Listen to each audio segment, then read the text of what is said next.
So I used to work at Dairy Queen, and Dairy Queen is a franchise restaurant.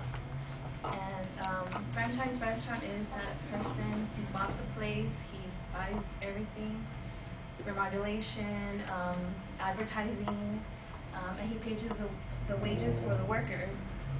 So now imagine a prison that's run the same way. A person buys the prison, he pays for everything, the wages.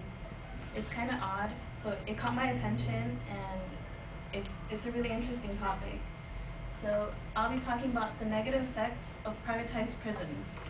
I spent 2.5 months researching this topic in my English 103 class last semester. It's a subject that came to my attention. And I'm sure all of us know how the overcrowding issue of prison is a big issue right now in California. The state's option here is to transfer inmates to privatized prisons to save money. Most of us have family or know someone in prison that may be affected by this. The main points that I will be covering today is how they don't save money, their flaws in management, and their treatment of inmates. First of all, I would like to define what a privatized prison is. A private prison is run by a third party contracted by the state. That private company takes over every aspect of the prison, from building it to getting supplies to wages of the officers. It is no longer run by the state. It is seen as a way out to not to spend so much money on prisons. It is one of the main reasons our schools right now have budget cuts. So private prisons, in reality, don't save money. Private companies are building new prisons, and the costs are equal or higher than building state prisons. So with this, I found a study where they did 3 studies in 3 different states: Tennessee, Washington, and in California. And these are the per diem rates the public prisons pay and the private ones. The green is public, and they pay $35.18. Private paid $35.39. That's not a lot, but it's still, private prisons spend a little bit more. Washington's study was $23.55. It was the same thing as private. Public and private prisons spend the same amount of money.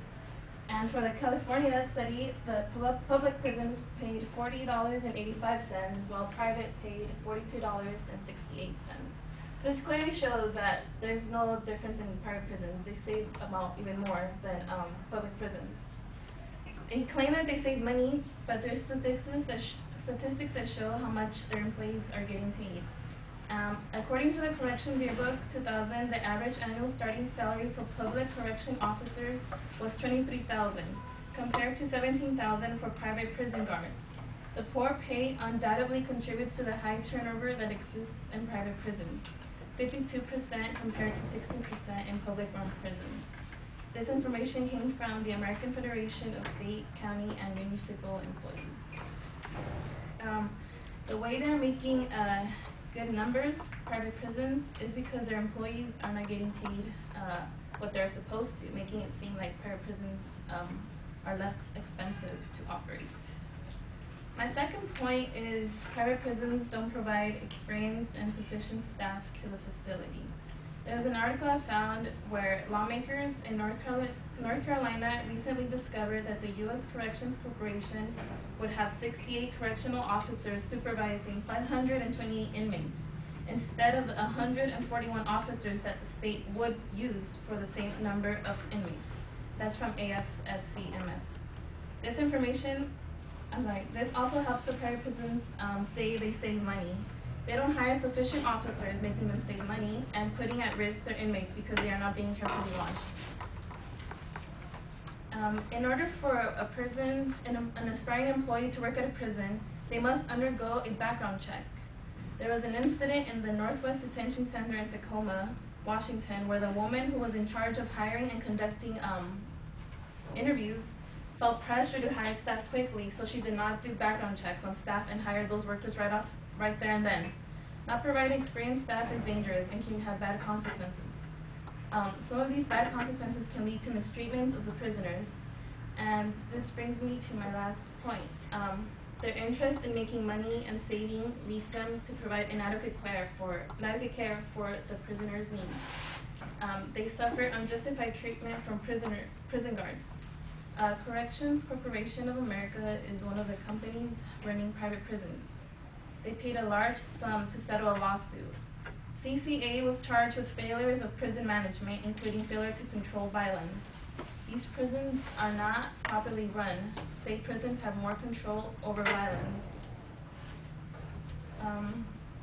There was also a report out of voices from detention to book from inmates. They told their stories and they wrote a book about it. And it details an incident last August when several hundred detainees at the facility fell ill with abdominal pain and diarrhea from food poisoning.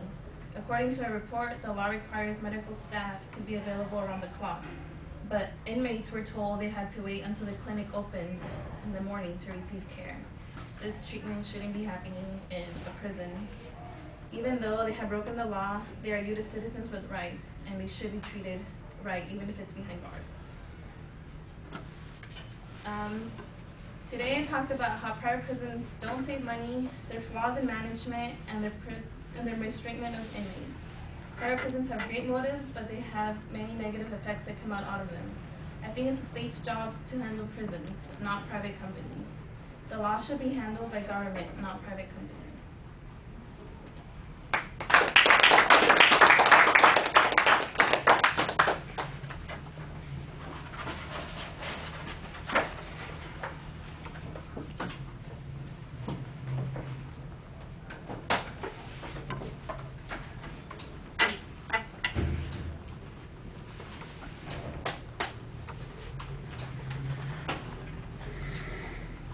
So Jessica, what did you think? Her strong points that she had was she did a good job relating the topic to herself. I liked how she started it with Dairy Queen and then kind of comparing it to a prison. She had like she had good previews in her speech showing us what she was going to talk about, and I thought that she did a good job defining what a privatized prison was. And she was pretty well organized by points. She said, this is my first point, my second point, it's my last point. I thought that she did an okay job citing, but I felt like the speech was more kind of persuasive than informative, only because she said a lot of statements that it seemed more like her opinion more than a fact. And then I thought her visual, her poster was good, and it was really informative, but it just could have been a little bit bigger so everybody could have seen it. And she did a lot of reading from the cards, but she had a lot of good information, so I understand why, and that's all I got.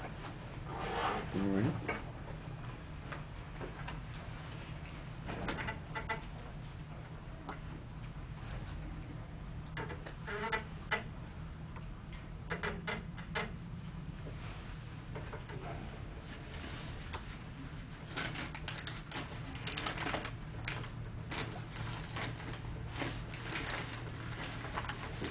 I'd echo a lot of the comments that you made on the presentation. I like the attention device, the analogy, the Dairy Queen franchise, although, I'm not sure I'd trust the state of California to run a Dairy Queen. But it's an interesting way to introduce the topic. I do think that you do basically end up with a persuasive speech, and if you look at the closing comment, that's a declarative statement, point of view argument. So you've moved out of an informative presentation into an argumentative presentation, which means that we have to listen with a different ear for the kind of information that you're presenting, the consistency of that information, and people who are we talked about this when it comes to listening. People, if they have a different point of view, they immediately start evaluating information and they process it differently than when they're just listening to have something described to them. So you need to be a little bit better prepared when it comes to content as a consequence. I thought you gave a pretty good explanation of how the process is supposed to work. The visual that you provided, it's just really about the one piece of information on the costs of constructing the prisons, and the bar graphs are pretty straightforward, although the numbers don't make much sense. I'm not sure exactly what the amount of money per diem is supposed to represent. Is that the cost expended per day per prisoner, or is it some other information that needed to be clarified? Because that's the inference that I made, but you need to clarify that. And like I said, it's a simple visual. It looks, the poster board with the equivalent of a crayon drawing on it looks a little underwhelming, but it makes the point relatively clearly, and that's what's most important there. for us.